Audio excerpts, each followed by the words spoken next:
Communities are one of the most important parts of, well, any type of media. They help shed light upon the thing that they're based around by sharing opinions, and in some cases also aid in making said piece of media even better. However, as I've come to realize, communities can also actively hinder your own ability to truly enjoy something. This is something that I've experienced firsthand countless times during my time in the Sonic community. And just last week I covered a very hated stage among Sonic fans, Planet Wisp Act 2, and explained all the reasons why I actually liked it quite a lot. If you want to see the full video, click on the top right. Anyways, while there are specific good levels that have kind of been shoved to the side by the Sonic community, there's also entire games just like that. The most recent example being, of course, Sonic Superstars. This game needs no introduction to casual Sonic fans. If you haven't played it, you've at least heard the bad parts of this game. For example, the bosses, bugs, and the works. However, what most haters fail to acknowledge are the levels themselves. Personally, when I first played Superstars, I was a huge fan of how even the first zone played. And as I played more of Superstars, the amount of things that I started to love only continued to grow. And so now, with a complete save file and a couple hours on time trial, I can confidently say that these are some of my favorite levels in a 2D Sonic game. So today, I'm going to be going through the best levels in this game and explaining what makes each one so fun to go through. So sit back, relax, maybe take a bath or something, I don't know. Just be careful with your headphones. Up first, we of course have the first level, Bridge Island. Now, when I talk about Bridge Island, I'm actually bunching both acts together as they're mostly the same, albeit with some more traditional gameplay for Act 2. Right off the bat, this zone does a fantastic job of introducing everything that Superstars has to offer. You'll quickly pick up on the more traditional controls of the classics, with the drop dash as a given at this point. This vast level layout also kind of gives the player a feel for sort of what they can do with the physics if they don't have much of experience with this type of Sonic game.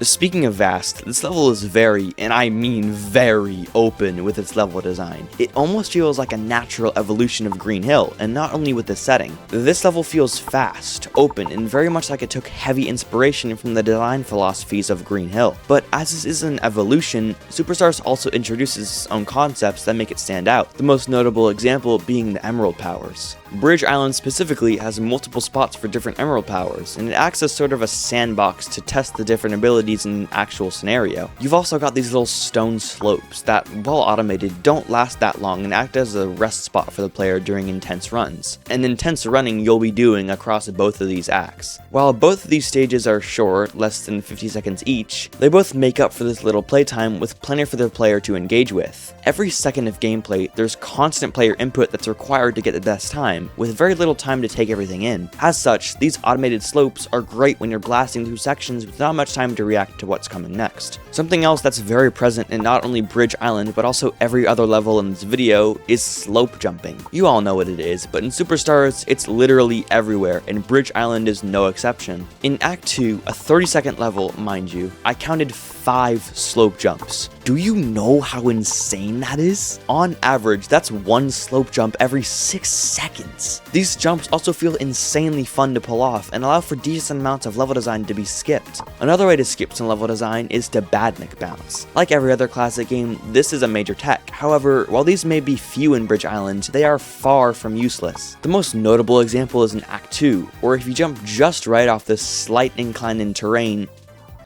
well, I actually didn't hit it here because I suck, but take my word for it, when you hit this crab, it sends you straight to the path ahead instead of wasting time on the stone slopes. So yeah, Bridge Island is an incredible introduction to Superstars as a whole. Not only is it a proud evolution of Green Hill, but it really encapsulates every aspect of this game's level design philosophies that are present throughout the rest of the game. Yeah, great starting zone, there's really not much else to say. Moving ahead only one level later, we end up in Speed Jungle. Now, this stage has a vastly different feel compared to Bridge Island, yet the way it handles it all makes it so fun to go back to. First of all, I think we can all agree that this is easily Superstars' best track by a long shot. Well, yeah, this isn't level design. A good piece in the background makes the stage better as an overall experience, and Speed Jungle definitely encapsulates the overall vibe and sense of speed that the actual level is going for. This level has this constant sense of flow and speed throughout without feeling too automated, and I think that's something that is very hard to achieve in a Sonic game. The vines, which are what give you almost all of your speed here, are a great new addition that helps in keeping everything moving. I don't know how it took took this long to implement proper rail grinding in a classic Sonic game, but I'm very glad that they're here, and that they feel just as smooth as 3D rail grinding. But of course, these vines don't come without some sort of use. These things are what you'll be slope jumping off in Speed Jungle, and like,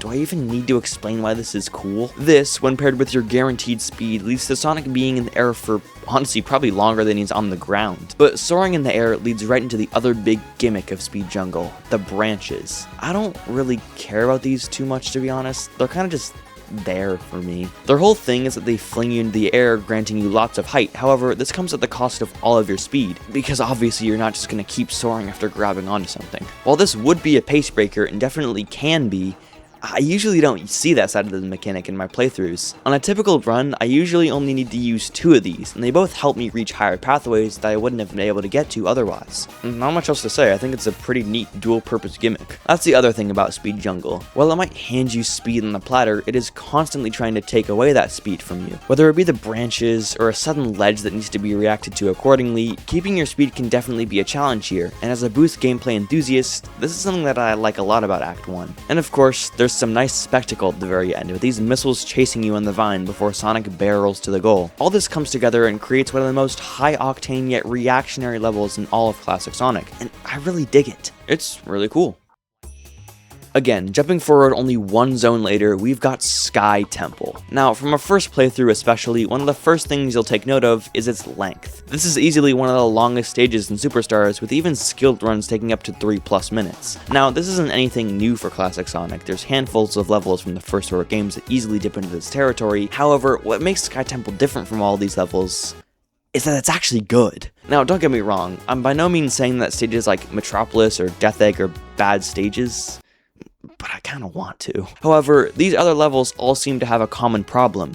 They all kinda get boring after a minute or so. This leads to levels that feel like they drag on or overstay their welcome. Sky Temple, to put it simply, doesn't have this problem. It manages throughout all 3 minutes of gameplay to constantly feel fun and engaging, and when taking a closer look at its level design, it's easy to see why. For one, the gimmicks in this level, while not being bad by any means, are mostly avoidable, or at the very least, are quite easy to get through if you know what you're doing. For example, let's take these unfolding platforms, or whatever the heck you want to call them. There is a skill ceiling present with them, and as such, it's very easy to tell whether or not someone is good at maneuvering their way through. This means that time can be saved by simply knowing how to traverse them well enough, which creates a stark contrast with, let's say, the golden rings from Death Egg, where you're on a set path with nothing to do and no time that can be saved. Not only does mastery of the stage's level gimmicks feel rewarding, but it allows you as a player to show off even more of your skills. The same exact mentality applies to the breakout sections. Once you have a grasp on how to control Sonic through these more pinball-oriented parts, you can actually take the time to appreciate how fun it is to blaze through them instead of flailing wildly. It also helps that Sonic's pinball physics in this game feel incredible. Seriously, this is the smoothest Sonic has ever felt in the pinball environment, right next to CD. The other main mechanic of Sky Temple is, of course, the wind. Now, on the surface, this seems boring. And yeah, there's really not much to it upon replays. But again, pairing it to another gimmick, the rings from Death Egg again, it's night and day. Sure, while you might go slow on the wind, not only can you jump forward to go faster, but also these things last a fraction of the time. It never feels downright boring or automated, as these parts are too quick to really be a hindrance to your overall experience. Plus, again, you can skip most of them if you're skilled enough, and skipping you most definitely will be doing, as once again, slope jumping has a major presence here. In fact, this level is home to some of the best slope jumping in the entire series, and the best part?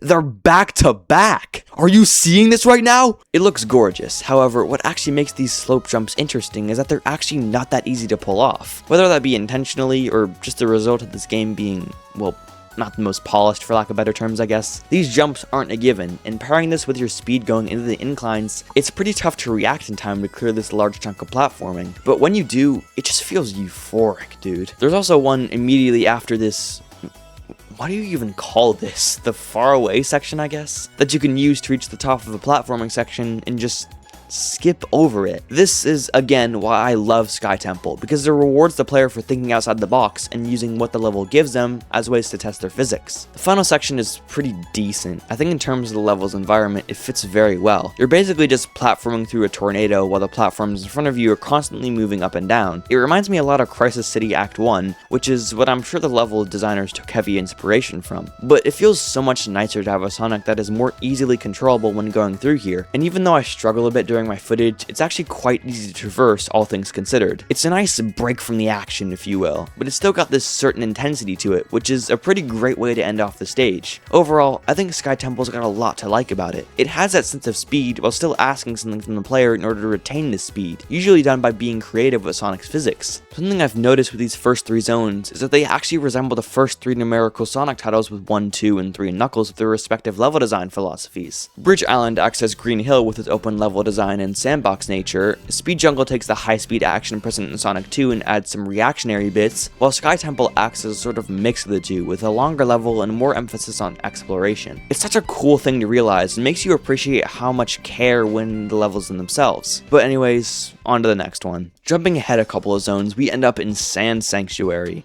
This stage is a lot different from the rest we've previously talked about, as the design choices here aim to make this stage more platforming oriented than any other stage in Superstars so far. You'll notice that there aren't many moments where you find yourself going fast. However, as this stage is on the list, obviously I don't think that is inherently a bad thing. In fact, all this does is make replayability even more fun. People see platforming in a Sonic game and are quick to assume that it can't be fun, as seen with Planet Whiskback 2, Marble Zones, Scrap Brain, Collision Chaos to name a few more. However, most people say this while not having a true understanding of how you're supposed to control Sonic in a platforming environment. You can't just rush through and expect everything to be all fine and dandy. That's not how any platformer has ever or will ever work. When you actually take a second and contemplate what the best path forward might be, that's when you get the most enjoyment from these kinds of stages. What makes this even better is when you know where a specific platform will be and you use your built-up speed to reach it faster. That's what Sonic is all about, and it's something that Sand Sanctuary captures very well. But obviously, it wouldn't be a Superstars level without its fair share of gimmicks. Returning from 3K's Sandopolis are the sand elevators, where pressing jump sends you higher up in the sand. Now, I'll be honest, this isn't my favorite mechanic. It can definitely slow things down a lot, and I'm not a huge fan of that. However, they're used sparingly enough to the point where it never truly ruins the stage for me, so it's fine, I guess. Also taken from 3 Knuckles are the sand slides, and again, they're not my favorite, mostly for the same exact reasons. They do a really good job in slowing everything down, as they're completely automated and set to a fixed speed. Who would have thought that the only returning mechanics from older games would be the most boring? But don't worry, the gimmicks only get better from here. Starting with these conveyor belts, or whatever you may call these, and I think these are really neat. Basically, while you're on them, you go whichever way the arrows are pointing, unless you decide to jump off or something. Not only does this give you the satisfaction of speed, but it also tests your reaction time a bit, as usually reaching another path entails jumping from rail to rail. So yeah, a pretty straightforward but nice feature. Then we've got the snakes. Oh boy, do I love the snakes. First of all, the idea of a snake you can run on is genius in and of itself. But of course, snakes are constantly moving, so your experience in these is never the same on different runs. It creates a very dynamic gameplay that feels really nice. Some pathways are straight up unreachable if you don't move up a snake quick enough, and I think that's really creative. It really adds to the experience, you know? And that's something that everything here does. Even the boring gimmicks like slides and elevators still do a great job at selling this level's environment. It makes the entire stage feel fluid and natural all throughout, and I just adore it. But anyways, we're already on to the final stage, and fortunately for us, this might just be the best one yet. Frozen Base Act 1 might be one of the most unique stages I've ever seen in a Sonic game, and that's really saying something. Of course, I don't mean environmentally. We've seen this snow theme countless times before. No. What I'm talking about is this level's main gimmick, the conveyor belts. First of all, it's really easy to get a grasp of how these work, as the colors automatically stick in your mind. It makes it really easy to remember which one makes you go fast and which one slows you down. But as simple of a mechanic as this is, it can change the entire way you experience the stage. It can make certain paths easier to reach, and can even open up the door for more skips to be achievable. Take this one half loop of sorts partway through the act. If you get this conveyor belt to turn blue, you can jump down from the ceiling onto the conveyor belt and jump off of it to gain insane amounts of airtime. This effectively saves you a good 15 to 20 seconds, which is incredible in Sonic standards. These conveyor belts allow you to traverse your routes even faster if you memorize where the switches are, and it just feels great. But for the other gimmick, really, we've got more conveyor belts, except they're vertical. They're unique, I respect them. They also require some pretty decent precision and timing to reach certain pathways, so again, more reactionary based gameplay. Most of these alternate pathways, no, all of these alternate pathways can only be reached by using Sonic's physics and built up speed. This means that faster runs require high skill, but also good knowledge of how Sonic can control. It's essentially a test of everything you've learned up to this point, and it really lets you cut loose. Slope jumping off the conveyor belts creates some of the most euphoric Sonic gameplay ever, and experimenting with different jumps and routes adds even more replay value. That final part is also a great last test of the player's reaction time and ability to react on the fly, as well as their overall knowledge of Sonic's physics to get across the collapsing platforms as fast as possible. Not to mention that background with its subtle storytelling, reminiscent of Lava Reef Zone with the Death Egg. I don't know, man, something about this level just makes it so unique, yet it still remains a Sonic level. I don't think I've ever seen a Sonic stage quite like this one, and it's for this reason that this is one of my favorite stages in the series. Really, most of these stages are. I guess it's just Superstars or something. So, looking back on everything, the levels of Superstars are a fantastic time. They implement key classic Sonic philosophies with experimentation, creativity, and exploration, while also adding their own unique features to each stage, with no truly bad gimmick being present in my opinion. These truly are some of my favorite Sonic stages to revisit, as they manage to feel fresh and new every time I replay them, which is, quite frankly, something that I've noticed most Sonic games lack. I like experimenting with Sonic's physics, taking advantage of slope jumps or badnik bouncing, and Superstars is one of the few Sonic games that actually lets me do that and gladly encourages it. Obviously, it's not like Superstars is the perfect classic Sonic game, I'm not saying that at all. The bosses, as everyone knows, are a drag, and some zones just don't work on a fundamental level, which is why Superstars has been regarded in this sort of middle ground. But if you've beat Superstars' main campaign, I'd encourage you to go back to some of these stages and see which routes you can take. Really just be creative, because if you see something that looks like it can be paired with your physics to reach a different part of the level, the chances are more likely than not that you can. Anyways, Superstars is awesome. Go give it another shot. That's gonna do it for this video. Of course, if you like this, subscribe, share it to your grandma or something, tell her to subscribe. It's the best way to support the channel, as I want to see if I can hit 7K before the end of the year. And of course, I'll see you all next week.